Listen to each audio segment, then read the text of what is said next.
कि मंगल भवन अमंगल हारी, द्रवहु सुदशरथ अजीर बिहारी।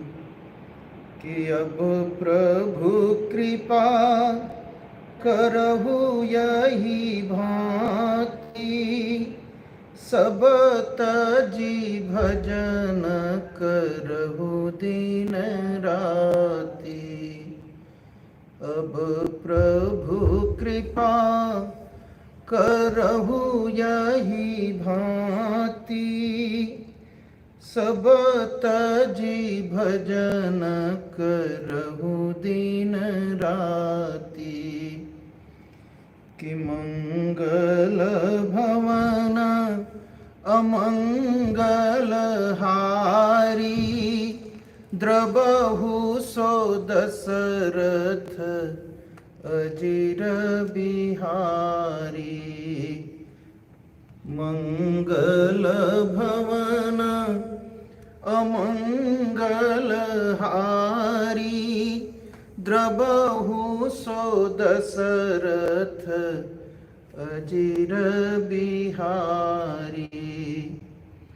कि दीन दयाल बिरद संभारी, हरहु नाथ मम संकट भारी।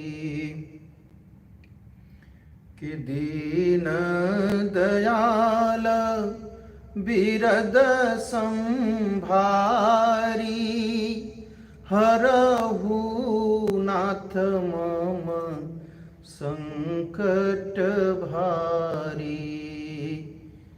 अब प्रभु कृपा करहु यही भांति, सब तजी भजन करहु दिन राति।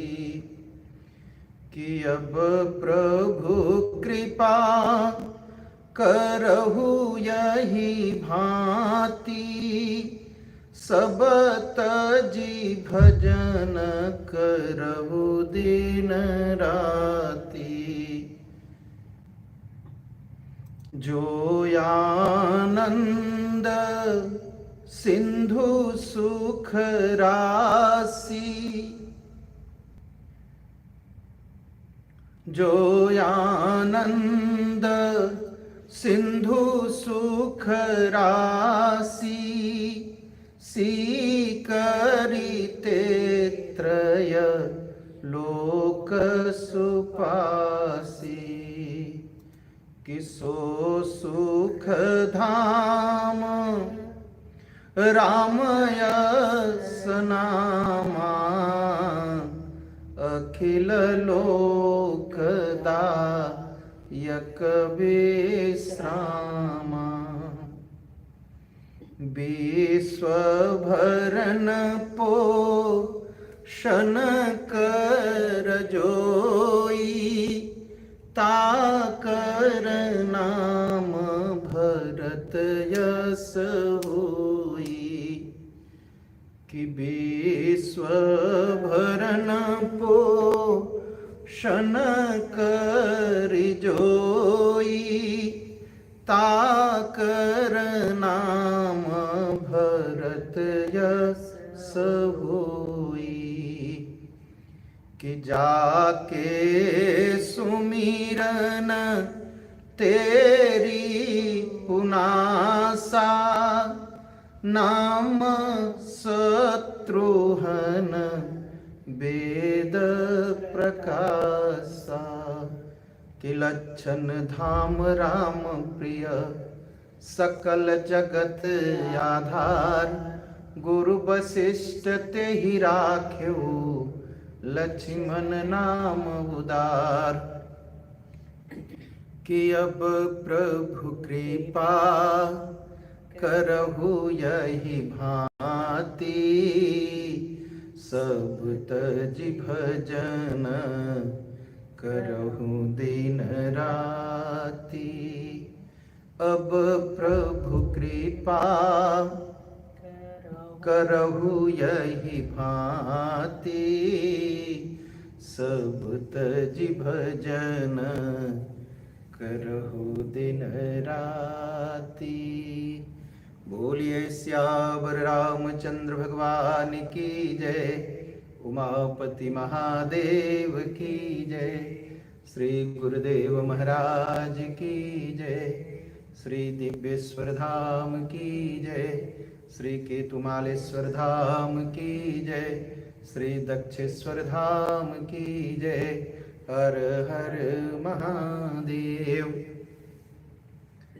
आज हम लोग भक्ति की चर्चा करेंगे। भक्ति हम खूब सुनते हैं भक्ति के बारे में।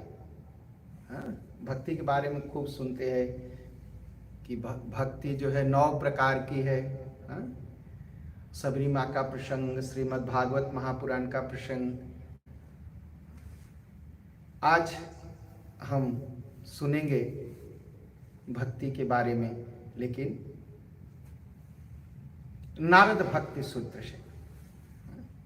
2 पुस्तकें बहुत महत्वपूर्ण हैं। कौन कौन सी? भक्ति के बारे में नारद भक्ति सूत्र और सांडिल्य भक्ति सूत्र।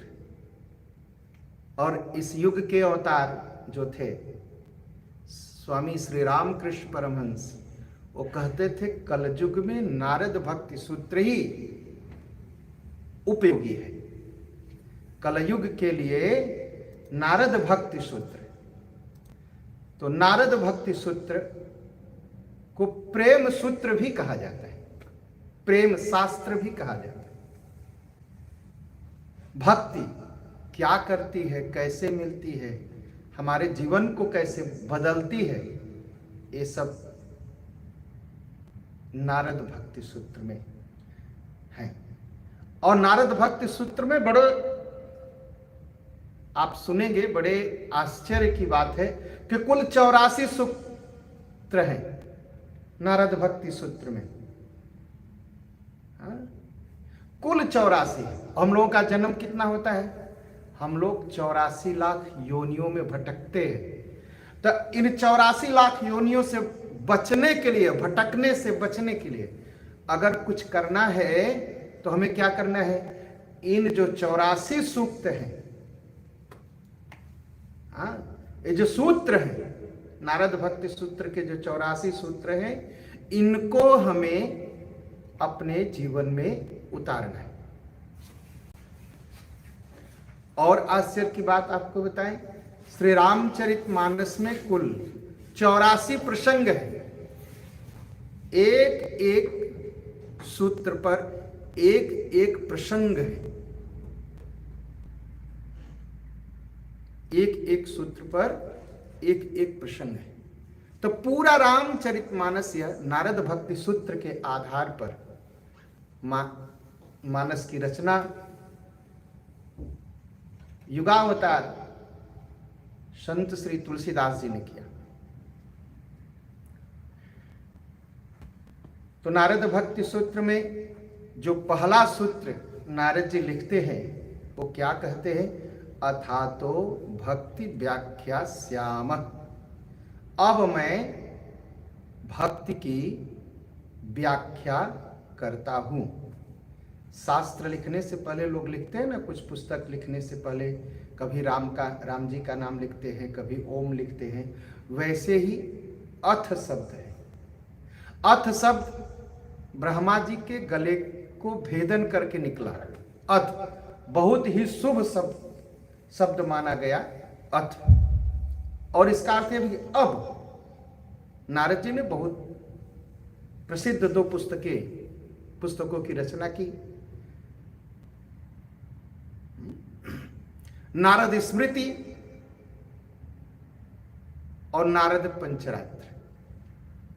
2 उनके मन को संतोष नहीं हुआ, तो कलयुग के लोगों पर कृपा करने के लिए उन्होंने भक्ति सूत्र को लिखा। श्रीमद् भागवत में कथा आती है कि भक्ति रो रही थी कि अब कलयुग आ रहा है, मेरी तो कहीं पूछ नहीं होगी, मैं बूढ़ी हो गई कलयुग में। तो नारद जी उसे भक्ति का ग्रंथ श्रीमद् भागवत महापुराण सुनाते हैं और भक्ति पुनः जवान हो जाती है। और नारद जी कहते हैं कलयुग में भक्ति को मैं घर घर पहुंचाऊंगा। उसके लिए उन्होंने इन सूत्रों की रचना की। सबसे पहले नारद स्मृति, उसके बाद नारद पंचरात्र और उसके बाद जो है भक्ति सूत्र। इन दोनों पुस्तकों की रचना करने के बाद, शास्त्रों की रचना करने के बाद, हम हिंदू बड़े धनी हैं। धनी क्यों है? धनी इसलिए है कि हमारे बहुत सारे ग्रंथ हैं। हमारा धर्म कोई रेल थोड़ी है कि रेल बना। हमारा धर्म धर्म है। तो धर्म, हमारे धर्म के पास ढेर सारी पुस्तकें हैं। हम कभी कभी सोचते हैं बस रामायण महाभारत और वेद, ऐसा नहीं, बहुत सारी पुस्तकें हैं। भक्ति के लिए अलग है, कर्म के लिए अलग है, ज्ञान के लिए अलग है। और भगवान को पाने के लिए 3 रास्ते बताए गए, ज्ञान योग, कर्म योग और भक्ति योग। ज्ञान कहां तक पहुंचाता है? ज्ञान समाप्त हो जाता है कब? ज्ञान की जरूरत समाप्त हो जाती है, आवश्यकता समाप्त हो जाती है कब? अज्ञान है तब तक ज्ञान की जरूरत है।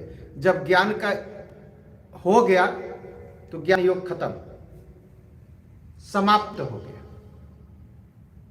और कर्मयोग, कर्मयोग हमें स्वर्ग की प्राप्ति कराता है। स्वर्ग की प्राप्ति हो गई, बस हो गया। कर्मयोग की, कर्मकांड की आवश्यकता समाप्त हो गई। लेकिन भक्ति, भगवान न मिले तो भक्ति करिए, भगवान मिल जाए तो भक्ति करिए, भगवान के पास रहिए तो भक्ति करिए। भक्ति कभी समाप्त, जरूरत नहीं समाप्त होती। भक्ति सदैव करते रहे।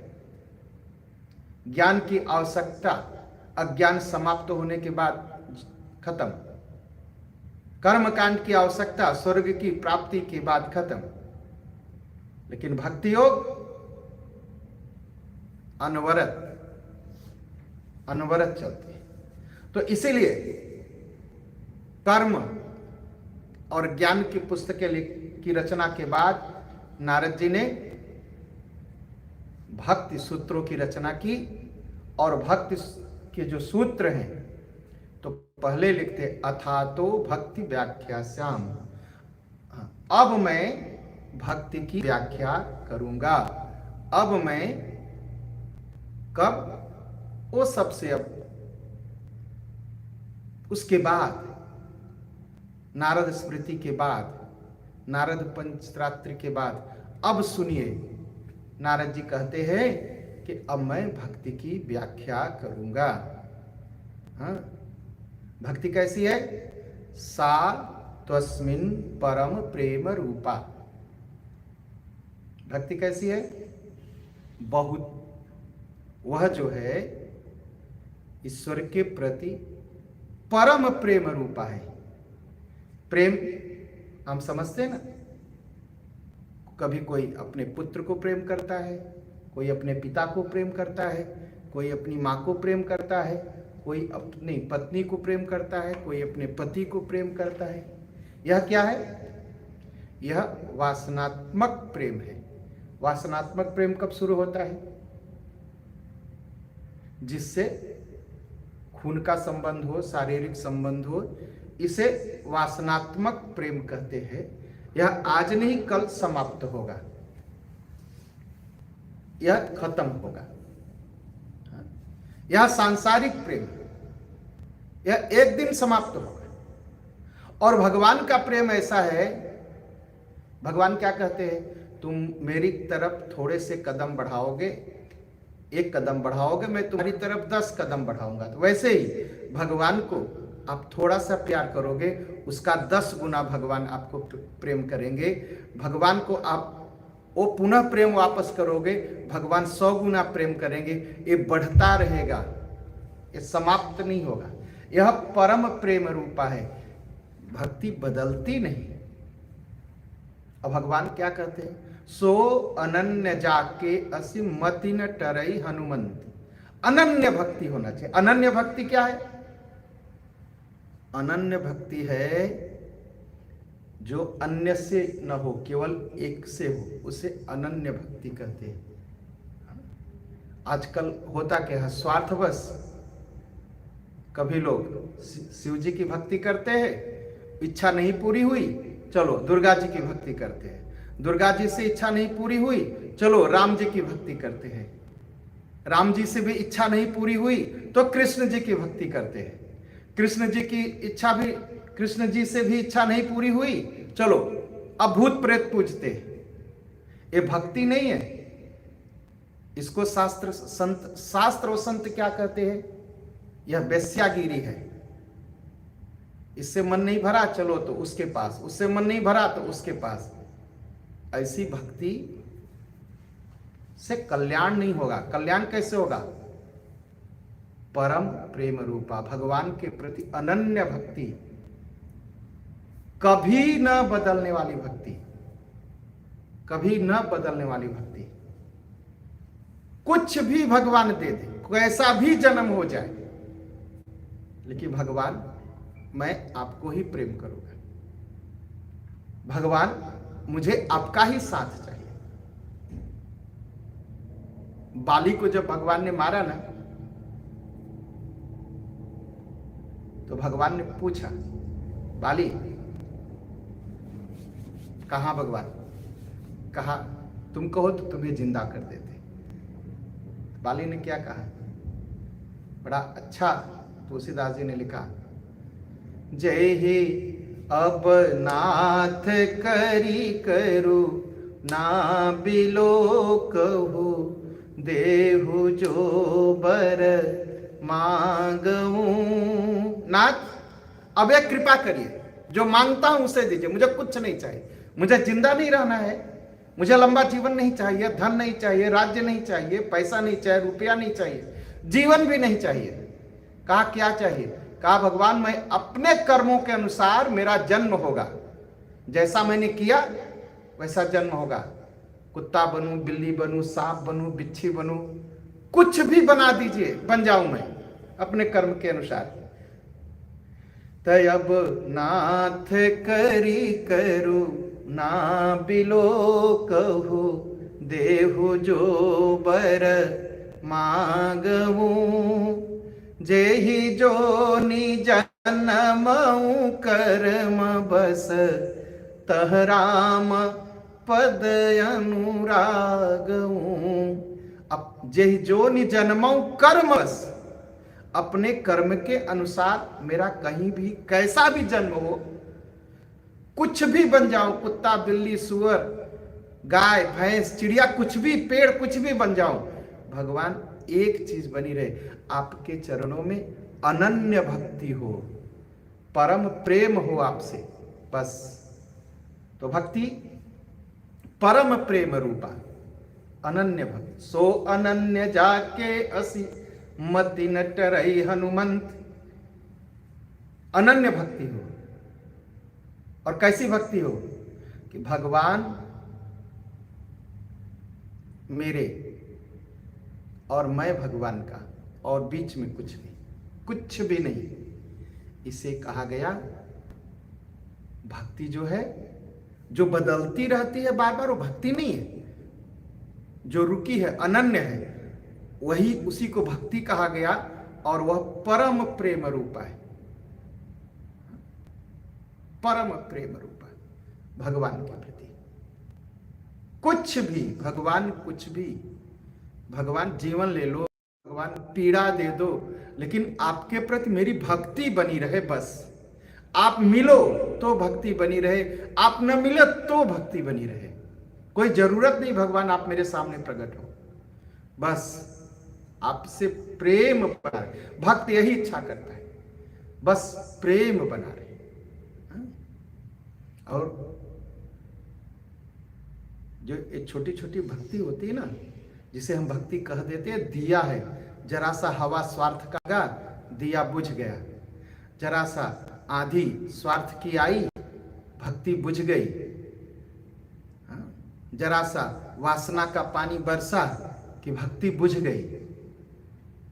ये दिया नहीं है, ये चिंतामणि, सुंदर चिंतामणि जो है मणि है, सुंदर चिंतामणि है। राम भगति चिंतामणि सुंदर, बसई करुण जा के उर अंतर। यह जो भक्ति है जिसके हृदय में बस जाती है तो क्या होता है? परम प्रकाश रूप दिन राती, नहीं कछु चाहिए दिया घृत बाती। जो सांसारिक प्रेम है या दिया की तरह है, उसको कुछ चाहिए, घी चाहिए, बत्ती चाहिए, सलाई चाहिए और सुरक्षा चाहिए। नहीं जरा सी आंधी आई, बस स्वार्थ की, प्रेम की, जरा सा परिवार में झगड़े क्यों होते हैं? स्वार्थ बस होते हैं ना। लोग कहते हैं प्रेम कर रहे, प्रेम करते, जरा सा स्वार्थ टकराया, बस लड़ाई शुरू, कोर्ट तक लोग पहुंच जाते हैं। कल जो कहते थे कि मर जाएंगे, वो मारने के लिए तैयार हो जाते हैं। लेकिन जो भगवत भक्ति है, ईश्वरीय भक्ति है या ईश्वर के प्रति भक्ति है, चाहे तूफान आए, दिन रात, परम प्रकाश रूप दिन राती, दिन और रात, नहीं कछु चाहिए दिया घृत बाती। ये पहला सूत्र। क्या कहा? सा तस्मिन् परम प्रेम रूपा। यह भगवान की भक्ति परम प्रेम रूपा है। सांसारिक प्रेम नहीं, वासनात्मक प्रेम नहीं, परम प्रेम रूपा। और तीसरा क्या कहते हैं? अमृत स्वरूपा च। यह भक्ति अमृत स्वरूपा है। मतलब यह जो भक्ति करे, अमृत का मतलब क्या होता है? जिसको पीने के बाद कोई मरे ना। अरे पीने के बाद कोई मरे ना, जितने भक्त हुए सभी मरे। और अमृत कहाँ है? अमृत स्वर्ग में है। अमृत देवता लोग पीते हैं, लेकिन फिर भी गिरना पड़ता है उनको। अमृत के बारे में जो कहा जाता है ना कि अमृत जो पी लिया वह सुखी हो जाएगा, नहीं नहीं नहीं नहीं नहीं नहीं। देवता लोग तो अमृत पीते हैं, क्या सुखी हैं? वही क्रोध है, वही लालच है, वही लड़ाई है, वही जलन है। स्वर्ग में रहते हैं देवता, है ना। फिर स्वर्ग से गिरते भी है देवता अमृत पीने के बाद। वह एक तरल पदार्थ है, जैसे पानी जैसा है, पीना पीते हैं। लेकिन जो भगवान की भक्ति है ना, यह भक्त को अमर बनाती है। अमर का मतलब क्या है? जो कभी ना मरे। संसार में कौन नहीं मरता? केवल ईश्वर नहीं मरता। तो अमर का मतलब है ईश्वर। भक्त, कोई भी मनुष्य, कोई भी जीव जब भगवान की भक्ति करता है तो अमर से मिल जाता है, राम जी से मिल जाता है, भगवान जी से मिल जाता है। और भगवान से मिलने के बाद भगवत स्वरूप हो जाता है, फिर वह भी अमर हो जाता है। यह अमर कर देती है, अमर कर देती है। इसका अमृत स्वरूपाच, अमृत स्वरूप का जीवन में ज्ञान करा देती, बता देती है भक्ति, क्या मरने वाला है और क्या जीने वाला है। अमृत रूपी स्वरूप का दर्शन करा देती है, अमृत स्वरूप में मिला देती है, अमृत स्वरूप की प्राप्ति करा देती है यह भक्ति। अमृत स्वरूपाच। कोई भी भक्त पिएगा वह अमर हो जाएगा। अच्छा, अमर क्या है? अमर का मतलब है संसार का मृत किसे कहते? पहले जरा सोच लीजिए। अहंकार और वासना और संसार की इच्छाएं जो करता है, इसको ही कहा गया मरण धर्म है। इच्छाएं मर जाएंगी, खत्म हो जाएंगी, यह संसार खत्म हो जाएगा। ईश्वर के तरफ चलना यही अमरता है, और संसार के तरफ चलना यही मृत्यु है। तो भक्त क्या करता है? भक्त क्या करता है? भगवान की तरफ चलता है, और जो भगवान की तरफ चलता है ना, वो कभी मरता नहीं। अमृत स्वरूपाच, ईश्वर के में विश्वास रखना, ईश्वर की पूजा करना, यही भक्ति है और यही अमरता है। और संसार के प्रति, संसार की कामना करना, यही मृत्यु है, यही मृत्यु। त अमृत स्वरूपाच, व्याख्याएं बहुत बड़ी बड़ी है, बहुत बड़ी।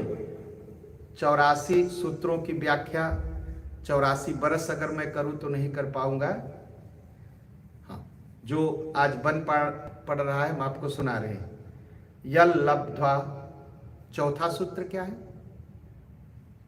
यल लब्ध्वा पुमान सिद्धो भवति, जिसको भक्ति मिल जाती है वह सिद्ध हो जाता है।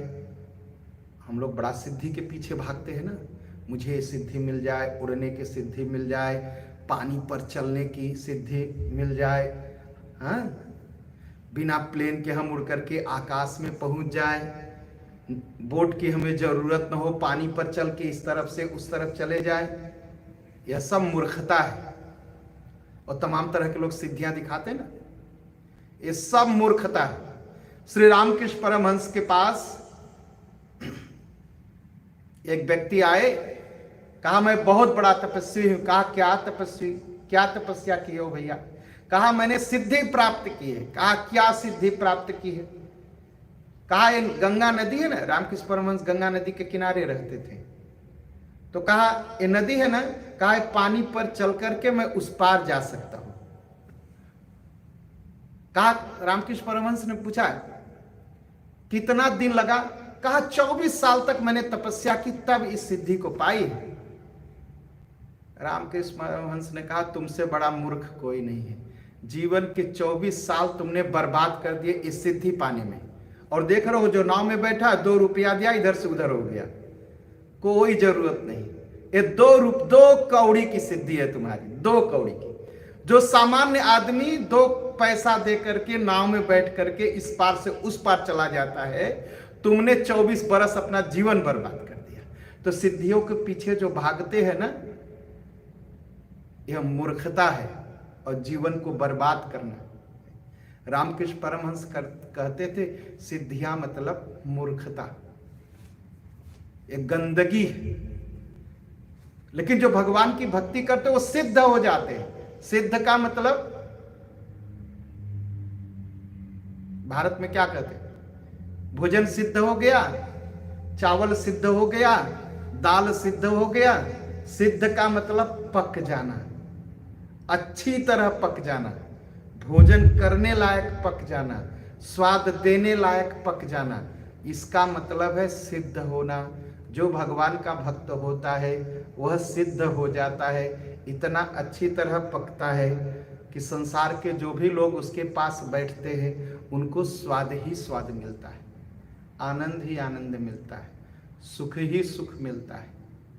जैसे चावल है ना, चावल हम पकाते हैं, कच्चा चावल खाएंगे तो पेट में पीड़ा होगी, और ज़्यादा पका देंगे तो गीला हो जाएगा, तो स्वाद भी नहीं रह जाएगा। पूरी तरह अच्छी तरह सिद्ध होते हैं भगवान के भक्त। भक्ति जो है क्या करती है? जीव को सिद्ध बना देती है, ऐसा सिद्ध बना देती है कि जो भी जीव उसके पास बैठेगा उसे आनंद की प्राप्ति होगी, वह तृप्ति अनुभव करेगा। यल लब्ध्वा पुमान सिद्धो भवति अमृतो भवति, अमृतो भवति, अमर हो जाता है। मैं आपको बता दिया, अमर हो जाता है मतलब भगवान को प्राप्त कर लेता है। और तृप्तो भवति, भगवान का भक्त जो होता है, भक्ति जो है ना, हमारे आपके जीवन को तृप्त कर देती। अब किसी चीज की इच्छा नहीं, एकदम जैसे केवट ने क्या कहा भगवान से? भगवान कितना गरीब था केवट, पानी कठौता भरी लई आवा। केवट राम रजाय सुपावा, पानी कठौता भरी लई आवा। राजा महाराजा आते हैं तो सोने चांदी की थाली में लेकर के, उनका पैरा इतना गरीब था कि कठौता था, लकड़ी का बर्तन था, वो भी पुराना था, पत्नी से मांग के लाया, भगवान का पैर धोया, इतना गरीब था। और नाव कैसी थी, नाव के बारे में कहा कि महाराज नाव में बिना पैर धोए तो बैठाऊंगा नहीं। कहा क्यों नहीं बैठाओगे, कहा पानी में सड़ गई है। हाँ, पानी में पड़े पड़े मेरी नाव सड़ गई है, और आपका पैर ऐसा कि पत्थर छुए तो औरत बन जाए। पत्थर तो और कठोर होता है, नाव सड़ी हुई है, आपको बिना पैर धोए बैठा दूंगा, ये भी एक नारी बन जाएगी, तो बड़ा मुश्किल होगा मेरे लिए। तो बताइए। हाँ, और इसी नाव में बैठ के पात भरी सहरी, इसी नाव पर बैठ करके मछली पकड़ता हूँ और बच्चों के सामने रख देता हूँ पतली पर, पत्तल पर, मेरे बच्चे खा लेते, कुछ खाने को भी नहीं है। हाँ? इतनी गरीबी घर में कि न तो बर्तन है बच्चों को खिलाने के लिए, न तो भगवान का पैर धोने के लिए बर्तन है घर में, इतना गरीब। और भगवान जब बैठ के उतरे तो भगवान ने सोचा कि इसको तो मैंने कुछ नहीं दिया। तो माता जी ने अपनी अंगूठी उतार के भगवान को पकड़ा दी कि भगवान यही दे दो उसको, बेचारा बड़ी मेहनत किया है। क्या कहा,